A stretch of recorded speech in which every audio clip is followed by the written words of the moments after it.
bagaimana kabarnya? Semoga kita semua diberikan kesehatan oleh Allah Subhanahu wa taala. Pada pelajaran tematik hari ini kita akan belajar tematik tema 5B subtema 1. Nah, pada tematik tema 5B ini kita akan membahas tentang udara bersih bagi kesehatan. Di masa pandemi ini kita perlu menjaga kesehatan, terutama kesehatan pernapasan.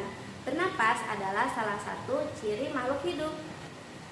Apakah kalian tahu bagaimana cara manusia bernapas? Ya, betul, manusia bernapas menggunakan paru-paru. Lalu, bagaimana dengan hewan-hewan yang hidup di air, udara, dan di bawah tanah? Nah, untuk mengetahui lebih lanjut, mari kita simak pembahasan berikut ini. Sistem pernafasan pada hewan. Pernafasan adalah suatu proses yang melibatkan pertukaran oksigen dan karbon dioksida di antara berbagai sel suatu organisme dan lingkungan luar. Sistem pernafasan pada cacing atau vermes. Cacing tanah tidak mempunyai alat pernafasan khusus.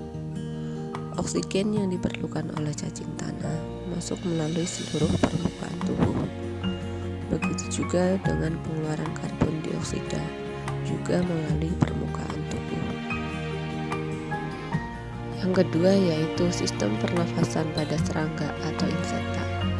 Serangga seperti belalang bernafas menggunakan trakea.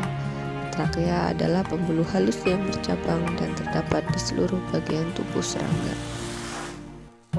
Yang ketiga yaitu sistem pernafasan pada ikan atau Pisces. Ikan bernafas dengan organ khusus mirip saringan yang disebut insang. Insang berbentuk lembaran tipis berwarna merah muda dan selalu lembab. Insang terdapat di belakang rongga mulut pada kedua sisi kepala ikan. Sistem pernafasan pada katak atau amfibi. Katak adalah hewan amfibi sehingga memiliki dar hidup di darat dan air. Saat katak masih berbentuk larva atau berudu, mereka hidup di air dan bernafas menggunakan insang. Kemudian, perlahan berudu berubah menjadi katak dewasa. Katak dewasa bernafas menggunakan paru-paru dan kulit. Jika katak bernafas menggunakan kulit, oksigen dari udara berdifusi melalui kulit yang basah, kemudian masuk ke pembuluh darah. Sistem pernafasan pada ular atau reptil. Secara umum, reptil bernafas menggunakan paru-paru. Namun pada beberapa jenis reptil, pengambilan oksigen dibantu oleh lapisan kulit di sekitar kloaka. Pada reptil umumnya udara masuk melalui lubang hidung yang terdapat di ujung kepala. Udara keluar dan masuk ke dalam paru-paru karena gerakan tulang rusuk. Sistem pernafasan pada burung atau aves. Ketika terbang, burung menggerakkan otot dada. Gerakan otot dada dapat mengganggu pengambilan oksigen oleh paru-paru.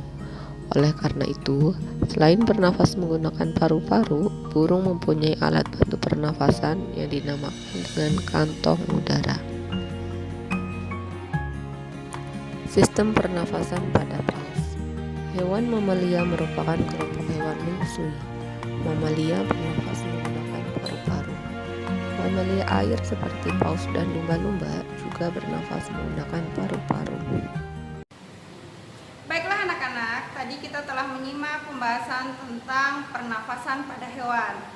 Nah, tadi kita menemukan kata apakah dan bagaimana.